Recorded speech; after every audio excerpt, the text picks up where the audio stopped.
जय हिंद, नमस्कार प्यारे साथियों। स्वागत है आप सभी का उत्कर्ष एकेडमी खिलचीपुर के ऑनलाइन प्लेटफॉर्म में। प्यारे साथियों, जैसा कि आप सभी जानते हैं कि एसएससी जीडी की नई भर्ती आ चुकी है और साथियों एसएससी जीडी नई भर्ती की तैयारी से पहले आपको इसके पिछले वर्ष के पेपर को हल करना अति आवश्यक है। तो साथियों, आज की इस क्लास में मैं आप लोगों को 20 फरवरी 2024 में जो शिफ्ट 1 का पेपर हुआ था, पूरे पेपर मैथमेटिक्स को हम लोग हल करेंगे। तो सभी साथी पूरे पेपर को ध्यानपूर्वक समझेंगे। दोस्तों, कैसा प्रश्न एग्जाम में आता है ये अनुभव आपको लेना और खुद से भी आंसर आपको कमेंट बॉक्स के अंदर देने की कोशिश करना है। तो साथियों, आज के पहले क्वेश्चन के साथ इस क्लास की हम लोग शुरुआत करते हैं। एक क्रिकेट टीम में 7 पुरुषों की आयु आपको दिया गया है और कहा गया कि उनकी औसत आयु कितनी है। तो साथियों, जो औसत होता है, औसत वो क्या होता है? आंकड़ों का योग बटे आंकड़ों की संख्या। साथियों, क्या होता है? इससे औसत आता है। तो हमारे पास जो आंकड़े हमें दिया है, क्या क्या दिया? जैसे 26, उसके बाद दिया 25, उसके बाद में दिया दोस्तों 21, उसके बाद में दिया 29 और उसके बाद 24 और उसके बाद में दिया है 28 और दिया है दोस्तों हमारे पास 22। इन आंकड़ों का योग करेंगे और आंकड़ों की जितनी भी संख्या उनका भाग लगाएंगे। 1 2 3 4 5 6 7, टोटल 7 डेटा, 7 का भाग लगाएंगे। इन सबको जोड़ेंगे तो 8 2 10 4 14, 14 में 9 जोड़ेंगे तो कितना हो जाएगा? 14 9 हो जाएगा दोस्तों 23, एक 24 हो जाएगा, 24 5 कितना हो जाएगा? आप कहेंगे सर 29 हो जाएगा और 29 में 6 को जोड़ेंगे तो हमारे पास 35 आ जाएगा और 35 का 5 हासिल आएगा 3 और यहाँ पर 2 2 4 2 6 2 8 2 10 2 12, 12 2 14 और 3 हो जाएगा 17। यानी कि हमारे पास योग बनेगा 175 और भाग देंगे 7 का तो 7 दूनी 14, 3 बचेगा, 7 5 35। यानी कि दोस्तों यहाँ पर इन सभी डेटा का औसत 25 आएगा। ऑप्शन नंबर 3 इस क्वेश्चन का बिल्कुल राइट आंसर हो जाएगा। तो साथियों, चलते हैं क्वेश्चन नंबर 2 की ओर, जो आपके सामने पुनः आ चुका है। एक कुर्सी का अंकित मूल्य 2000 रुपये है और 20% और 1% की 2 क्रमिक छूट देने के बाद वह कुर्सी 1400 रुपए में बेची जाती है। एक्स का मान क्या होगा? तो साथियों, सबसे पहले क्या करना है? जो अंकित मूल्य दिया 2000, पहला डिस्काउंट इस पर 20% का दिया जाता है। 2000 अपने आप में 100% था, 20% का डिस्काउंट होगा, मतलब हमें 80% निकालना है। और दूसरा डिस्काउंट x% का है तो 100 में से x को घटाएंगे और उतना परसेंट निकालेंगे और बराबर में विक्रय मूल्य जो दिया है 1400, इसको बराबर में लिखेंगे। अब साथियों, टोटल 4 जीरो से ये 4 जीरो कट हो जाएगा और 8 और 2 को इधर लाएंगे तो ये भाग में आ जाएगा। तो यहाँ बचेगा 100 - x बराबर 1400 और बटे में आ जाएगा दोस्तों यहाँ पर 2 गुना 8। इसको हम काट लेते हैं, 2 से काटेंगे तो 2 साथी 14 और 0 0 7 बार और यहाँ पर काटेंगे 700 को 8 से तो 8 अटैया 64, 6 बचेगा, 8 7 56, 4 बचा, दशमलव लगाकर 8 5 40। और साथियों, हमें x का मान चाहिए तो x को बराबर के इधर लाएंगे और 100 प्लस का 87.5 इधर आएगा, माइनस का हो जाएगा। इधर घटाना है दोस्तों 100.0 में से 87.5 को, तो हमारा उत्तर आ जाएगा 10 में से 5 गया 5 बचा, 9 में से 7 गया 2 बचा और 9 में से 8 जाएगा 1 बचेगा। तो 12.5% का दूसरा डिस्काउंट बनेगा। 12.5% बिल्कुल इसका राइट आंसर हो जाएगा। बात करते ऑप्शन नंबर ए इसका राइट आंसर हो जाएगा। अगला क्वेश्चन बढ़ते हैं दोस्तों, आपके सामने पुनः आ चुका है। ए और बी दोनों 5000 रुपये प्रति घड़ी की दर से अपने घड़ियां बेचते हैं और बोला गया ए 25% का लाभ अर्जित करता है जबकि बी को 10% की हानि होती है।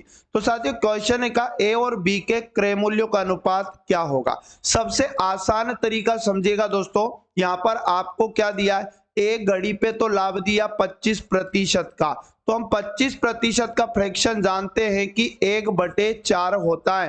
तो साथियों, पहली घड़ी का क्रय मूल्य और इसका विक्रय मूल्य का अनुपात बनाएंगे तो 4 रुपया तो इसका क्रय मूल्य का अनुपात बनेगा और लाभ हुआ तो 4 में 1 जोड़ेंगे 5 अनुपात इसका विक्रय मूल्य बनेगा। और दूसरी घड़ी पर दोस्तों 10% की हानि होती है तो 10% का फ्रैक्शन 1/10 आएगा। और मैं आपको बता दूं यहाँ पर भी कॉस्ट प्राइस 10 बनेगा और सेलिंग प्राइस क्या बनेगा दोस्तों, 10 में से 1 गया 9 बचेगा। ठीक, अब क्वेश्चन ने ये कहा कि दोनों का विक्रय मूल्य समान है।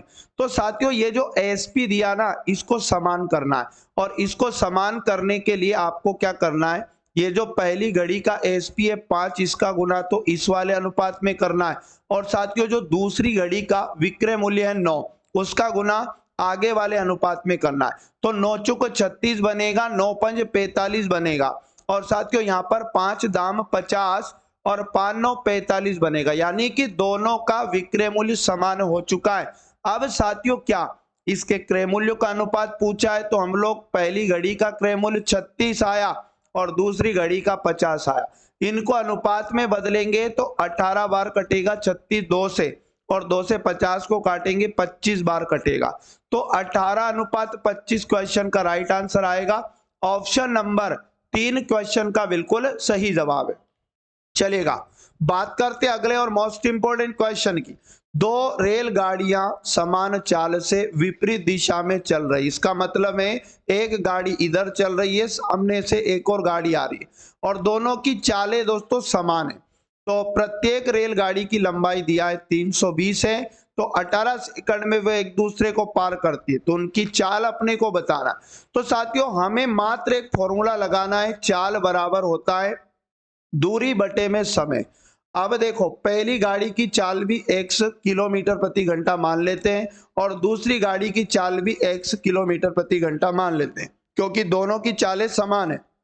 और इसमें 5/18 का गुना करेंगे, जिससे ये किलोमीटर प्रति घंटे से मीटर प्रति सेकंड में बदल जाएगी।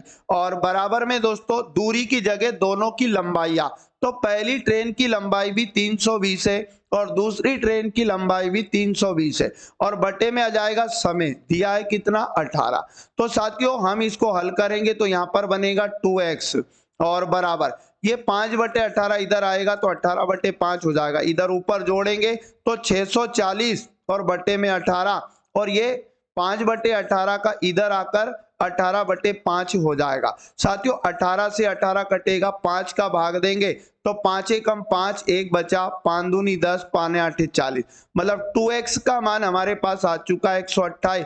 तो x का मान लाने के लिए 128/2 करेंगे और 2 छंग 12, 2 चुक 8, यानी कि साथियों 64 किलोमीटर प्रति घंटा प्रत्येक गाड़ी की चाल आ जाएगी। और ऐसा ऑप्शन नंबर 3 हमारा राइट आंसर हो।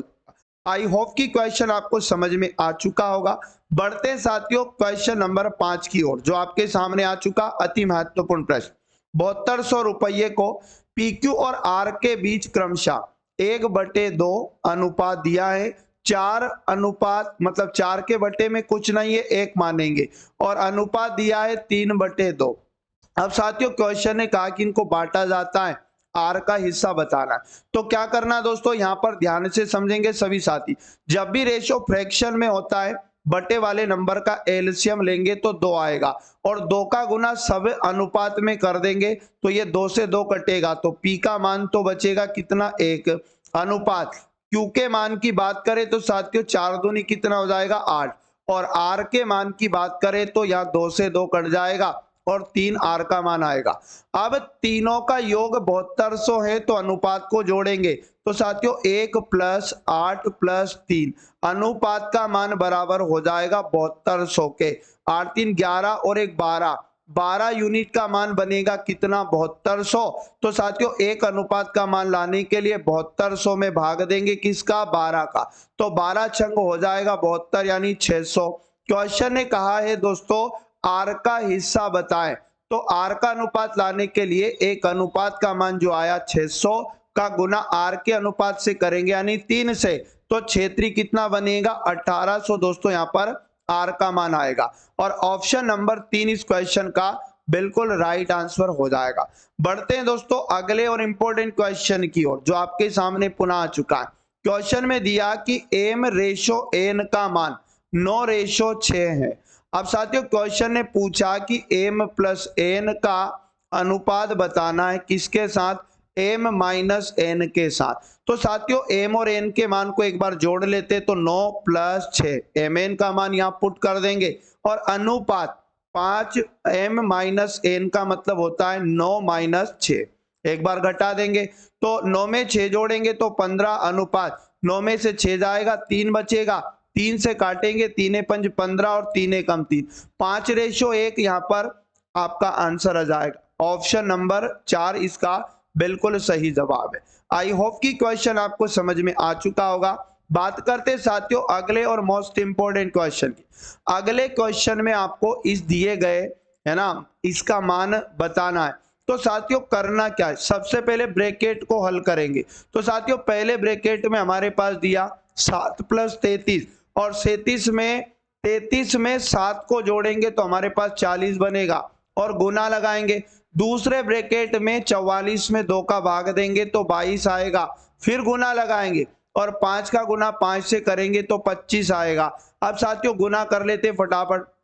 22 चुको कितना होता है, आप कहेंगे सर 88 और 0 और यहाँ पर क्या 25 का गुना करेंगे तो 0 आएगा, 25 8 200 होता है, 0 लिखेंगे हासिल 20 आएगा। 25 8 200 और 200 में 20 को जोड़ेंगे दोस्तों 220, यहाँ पर प्रश्न का उत्तर आ जाएगा। तो यहाँ पर हमारे पास 220 00 किस ऑप्शन में दिखाई दे रहा है, तो 220 00 220 00 का मतलब दूसरा वाला ऑप्शन हमारा बिल्कुल राइट आंसर हो जाएगा। बढ़ते अगले और आईएमपी क्वेश्चन की और अति महत्वपूर्ण प्रश्न। यदि एक आयत की लंबाई में 14.28% की वृद्धि कर दी जाए तो क्षेत्रफल को अपरिवर्तित रखने के लिए इसकी चौड़ाई कितने प्रतिशत घटाई जानी चाहिए। तो साथियों सर्वप्रथम आपको इस प्रश्न में करना क्या है, जो 14.28% दिया इसका फ्रैक्शन होता है 1/7। तो प्रारंभ में जो दोस्तों मान था वो 7 था और यहाँ पर 1 क्या आ जाएगी, इसकी वृद्धि आ जाएगी। वृद्धि कर दी गई ना तो नया मान 8 बनेगा, 7 में 1 जोड़ा। अब वापस कमी करने के लिए 8 में से 7 बनाने के लिए 1 घटाना पड़ेगा और किस पे कमी होगी, 8 पर, और गुना में 100 करेंगे जिससे कि ये प्रतिशत में बदल जाएगा। 4 दूनी 8 हो जाएगा, 4 से 100 को काटा 25 और 25 में 2 का भाग देंगे तो 12.5% की क्या आ जाएगी दोस्तों, कमी आ जाएगी। यानी कि बात करें तो ऑप्शन नंबर 4 इसका भी राइट आंसर बन जाएगा। अगला और मोस्ट इंपोर्टेंट क्वेश्चन है, किसी वस्तु का विक्रय मूल्य दिया है 5175 रुपये है, उस पर 25% की छूट दी गई तो वस्तु का अंकित मूल्य कितना है। तो साथियों जो छूट दी जाती है वो अंकित मूल्य पर दी जाती है। अंकित मूल्य 100% था, 25% की छूट दी गई मतलब विक्रय मूल्य लाने के लिए 75% निकाला गया और बराबर में विक्रय मूल्य लिखेंगे हम लोग 5175। अब साथियों यहां से अंकित मूल्य का मान लाने के लिए सबसे आसान काम करेंगे, 5175 की साइड भाग का 100 तो गुना में हो जाएगा और गुना से 75 भाग में आ जाएगा। 25 या 75 और 25 चुको 100 बनेगा, 3 का भाग देंगे, 3 कम 3, 3 7 21, उसके बाद 3 दूनी 6, 3 पंजे 15, 4 का गुना करेंगे 17 25 से तो 4 पंजे 20 हासिल आया 2, 4 दूनी 8 2 10 की 0 हासिल आया 1, 4 7 की 28 और 29 हो जाएगा, हासिल 2 आएगा, 4 कम 4 और 2 हो जाएगा 6, तो 6900 वस्तु का अंकित मूल्य बन जाएगा। मतलब साथियों ऑप्शन नंबर 2 इसका बिल्कुल राइट आंसर आ जाएगा। बात करते हैं दोस्तों अगले और इंपॉर्टेंट क्वेश्चन की। किसी धनराशि पर 40 वर्षों तक प्राप्त साधारण ब्याज उस धनराशि का 2/5 है, ब्याज की दर कितनी है। तो सबसे पहले हम क्या करेंगे, माना कि कोई मूलधन था 100 रुपए और उसके बाद में समय दिया है प्रश्न में दोस्तों 40 वर्ष। उसके बाद में अपने से कहा गया कि जो साधारण ब्याज रहेगा मूलधन का 2/5 रहेगा, तो 100 का हमें क्या करना है, 2/5 निकालना है और 5 का भाग देंगे तो 5 दूनी 10 और 20 दूनी कितना 40, 40 साधारण ब्याज बनेगा। अब हमें लाना है दर। तो सबसे आसान तरीका कि हम साधारण ब्याज का फॉर्मूला लगाएं। साधारण ब्याज बराबर होता है मूलधन गुना दर गुना समय और बटे में आएगा दोस्तों 100। तो साधारण ब्याज की जगह हमें 40 लेना बराबर मूलधन हमने 100 माना, गुना रेट को आर मान लेते हैं और टाइम दिया है दोस्तों 40 और बटे में क्या आ जाएगा 100 आ जाएगा। 2 जीरो से 2 जीरो को कट करेंगे। अब साथियों आर का मान लाने के लिए 40 और बटे में आएगा ये 40 तो हमारे पास एक बार कट जाएगा तो 1% यहाँ पर हमारी रेट निकल के आएगी। ऑप्शन नंबर 4 बिल्कुल राइट आंसर हो जाएगा। बात करते साथियों अगले और मोस्ट इंपोर्टेंट क्वेश्चन की। 8 दिनों तक काम करने के बाद राखी को पता चलता है कि अभी तक केवल 10% काम पूरा हुआ, ठीक ना। वह पूनम को काम पर रखती है जो राखी से 20% अधिक कुशल। शेष काम को पूरा करने में उन्हें कितने दिन और लगेंगे। सबसे आसान तरीका समझिए साथियों, यहाँ पर एक तो नाम आया दोस्तों राखी फॉर आर और एक नाम आया पूनम का। तो पहले दोस्तों हम इनकी कार्य क्षमता बनाएंगे, मतलब इनके द्वारा किया गया एक दिन का काम हम लाएंगे।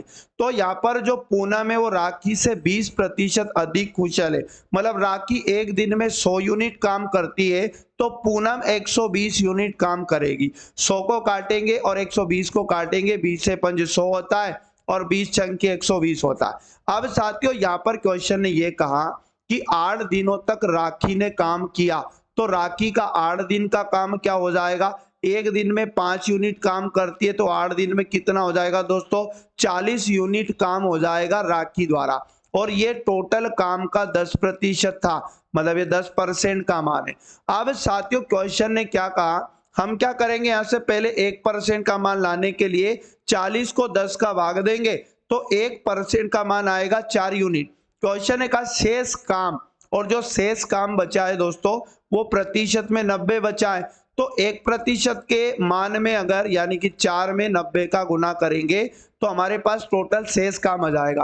अब ये दोनों को करना है तो कितना समय लगेगा, तो दोनों एक दिन में 5 + 6 यानी कि 11 यूनिट काम करती है। तो साथियों टोटल काम इनके पास कितना बचा, 4 × 90 और बटे करेंगे 11 तो हमारा आंसर आ जाएगा 9 × 36 यानी 360/11 दिन में ये शेष काम को कर लेंगी। तो 360/11 यानी कि 1 नंबर का ऑप्शन हमारा बिल्कुल सही जवाब दोस्तों हो जाएगा। चलिए बात करते हैं अगले और मोस्ट इंपोर्टेंट क्वेश्चन की।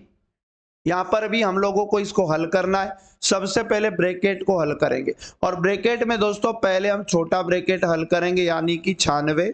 ऑफ का मतलब गुना होता है और 2 और भागित कितना लिखा दोस्तों 24 लिखा तो 12 दूनी 24 और 12 8 96। 2 से काटेंगे 2 एक बार कटेगा, 1 का गुना 8 से करेंगे तो 8 आएगा। अब बारी है मजले ब्रैकेट की, तो मजले ब्रैकेट के अंदर लिखा है 36 ऑफ का मतलब गुना और 4 फिर भागित का चिन्ह लगा और इधर का हल करने पर 8 आया और 4 से काटेंगे तो 8 दो बार कटेगा और 2 का भाग 36 में देंगे 18 आएगा।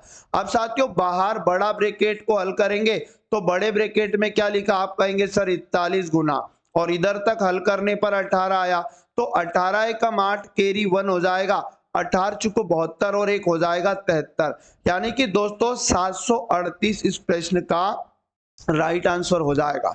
यानी कि बात करें तो ऑप्शन नंबर 4 बिल्कुल सही जवाब है। बहुत ही शानदार और लाजवाब। आगे बात करते हैं साथियों अगले और इंपॉर्टेंट क्वेश्चन की।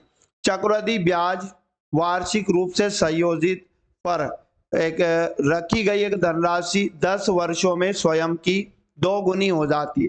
वह समय ज्ञात कीजिए जिसमें धनराशि स्वयं का 4 गुना हो जाएगा।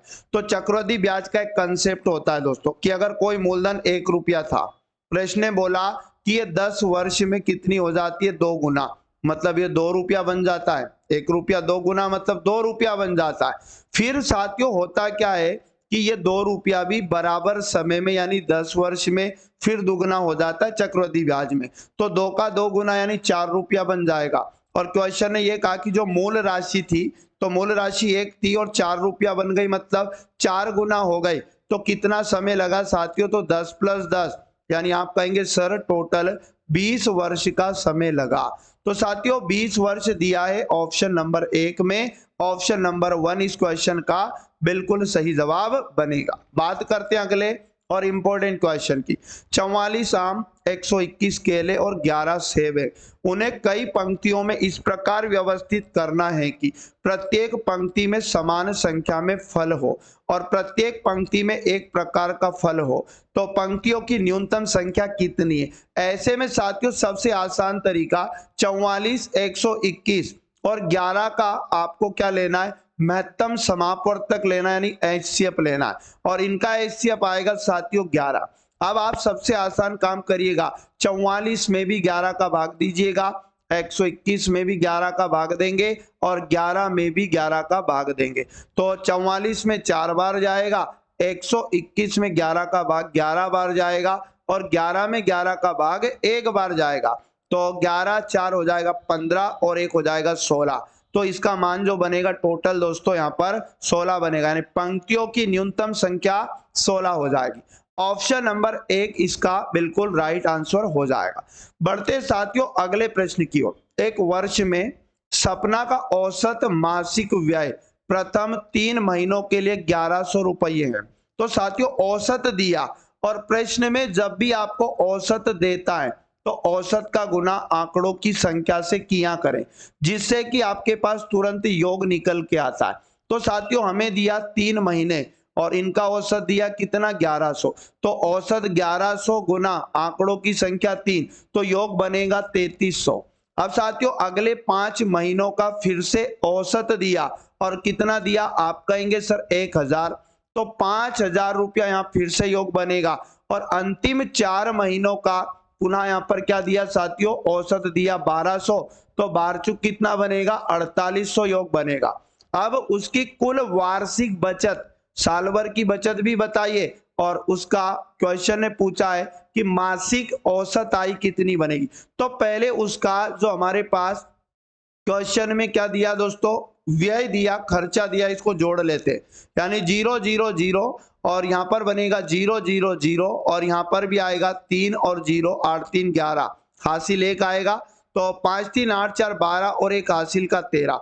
तो ये तो उसका खर्चा है, और साथियों उसकी जो बचत है वो भी हम इस खर्च में जोड़ देते हैं।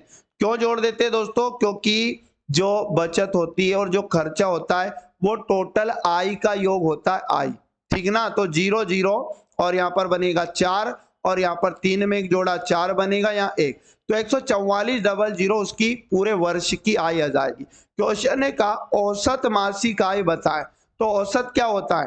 आंकड़ों का योग, यानी 144,000 बटे आंकड़ों की संख्या, टोटल ये 12 महीनों का योग है, तो 12 का भाग लगाएंगे, तो 144 तो 12 बार कटेगा और 0 0, तो 1200 रुपये साथियों उसका क्या हो जाएगा? औसत मासिक व्यय आ जाएगा। ऑप्शन नंबर 3 जिन भी साथियों का बिल्कुल राइट आंसर है, बहुत बढ़िया, शानदार। बात करते हैं दोस्तों अगले और महत्वपूर्ण प्रश्न की।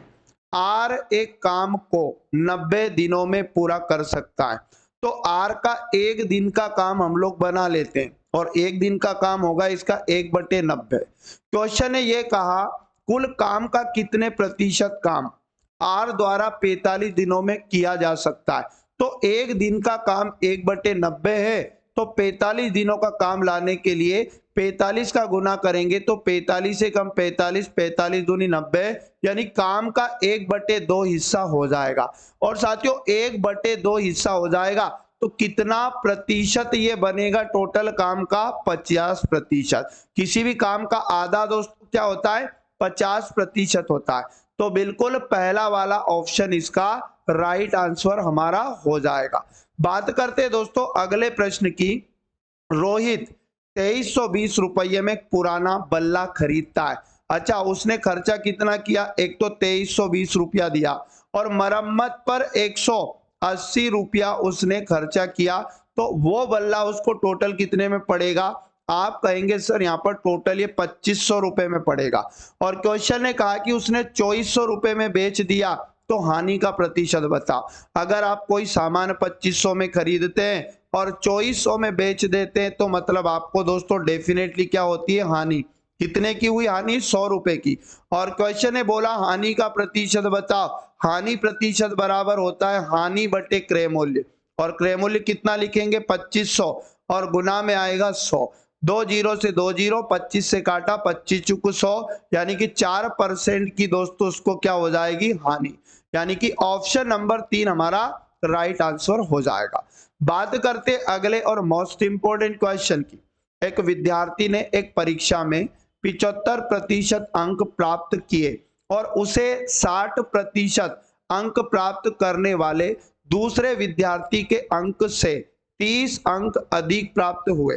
तो साथियों बताएं परीक्षा में अधिकतम अंक कितने हैं। तो सबसे आसान तरीका, जिस विद्यार्थी ने 75% अंक प्राप्त किया और एक विद्यार्थी था दूसरा जिसने 60% अंक प्राप्त किया, इन दोनों का संख्यात्मक अंतर बताया। तो प्रतिशत में अंतर कितना है दोस्तों, 15% का, और 15% का मान दिया है 30 अंक। हमें अधिकतम अंक लाना है, तो उसके जो अधिकतम अंक थे वो 100% थे। तो हम क्या करेंगे, 30 में 15 का भाग देंगे, जिससे हमारे पास 1% का मान आएगा। और अधिकतम अंक लाने के लिए 30/15 यानी 1% के मान में 100 का गुना करेंगे, जिससे 100% का मान आएगा और उसके अधिकतम अंक निकल जाएंगे। 15 दूनी 30 और 2 गुना 100 कितना हो जाएगा, 200। तो उसके जो अधिकतम अंक थे दोस्तों 200 हो जाएंगे। ऑप्शन नंबर 4 इसका भी राइट आंसर बनेगा। चलिए बात करते अगले अति महत्वपूर्ण प्रश्न की, जो आपके सामने आ चुका है। साथियों 175 गुना 72 भागी 24 प्लस 5 गुना में 20 भागी 2 बोर्ड मास से हल करेंगे। पहले हमारे पास बारी आती है छोटे ब्रैकेट की, और छोटे ब्रैकेट में लिखा 175 और गुना में 72 और भागित कितना दोस्तों 24। तो हम क्या करते हैं, डायरेक्ट गुना और भाग को साथ में हल कर लेते हैं, फिर 5 को हम बाद में जोड़ देंगे। तो 24 दिया होता है 72, 3 5 15 कैरी 1 और 3 7 21 और 1 22 का 2 कैरी 2 आएगा। 3 कम 3 और 2 5 और 525 में हम 5 को जोड़ेंगे तो हमारे पास 530 हो जाएगा। अब दोस्तों यहाँ पर छोटे ब्रैकेट में 530 आया। अब हमें क्या करना है, 530 लिखा, उसके आगे गए तो गुना, फिर लिखा 20 और 20 में 2 का भाग देंगे पहले, तो 10 आ जाएगा। और 10 का गुना हम 530 से करेंगे दोस्तों, तो 5300 हमारा राइट आंसर बनेगा। और ऐसा ऑप्शन नंबर 1 में हमें दिया गया है। चलिए बात करते अगले और मोस्ट इंपोर्टेंट क्वेश्चन की। एक परीक्षा में उपस्थित होने वाले विद्यार्थियों की कुल संख्या में से 93% विद्यार्थी उत्तीर्ण हुए और 92-75 विद्यार्थी अनुत्तीर्ण रहे। तो उपस्थित होने वाले विद्यार्थियों की कुल संख्या कितनी है। तो साथियों कुल विद्यार्थियों की जो संख्या थी प्रतिशत से समझें तो 100% थी, और इनमें से दोस्तों 93% क्या बोला कि उत्तीर्ण हुए, ठीक ना। आप कहेंगे सर अगर 100% में 93% उत्तीर्ण हो गए तो बचा कितना, 7%, और ये क्या हुए दोस्तों, अनुत्तीर्ण।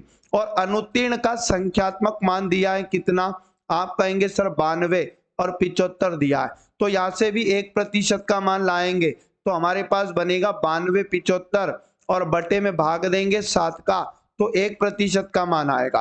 काट लेते इसको 7 से, 7 एकम 7, 2 बचा, 7 या 21, 1 बचा, और 7 दूनी 14 और 3 बचेगा, 7 5 35। तो 1325 1% का मान है, और 1325 में अगर मैं 100 का गुना करूंगा तो कुल विद्यार्थी आ जाएंगे, यानी कि 100% का मान। तो 1325 गुना में हो जाएगा 100, मतलब 2 जीरो बढ़ जाएगी। तो यहाँ पर 132500 दिया है, कौन से ऑप्शन में, तीसरा ऑप्शन इस क्वेश्चन का राइट आंसर बनेगा। तो आई होप कि दोस्तों ये क्वेश्चन भी आपको समझ में आ चुका होगा। तो साथियों ये थे पूरे एसएससी जीडी के 20 फरवरी 2024 शिफ्ट 1 के पूरे 20 प्रश्न। यकीन मानिएगा पुनः पेपर ऐसा ही आपको एग्जाम में देखने को मिलेगा। तो रोजाना इस क्लास को जरूर करना है, और जो साथी चैनल पर पहली बार विजिट कर रहे हैं चैनल को सब्सक्राइब करके बेल आइकन को ऑन कर लें, जिससे कि क्लास का नोटिफिकेशन मिलता रहेगा।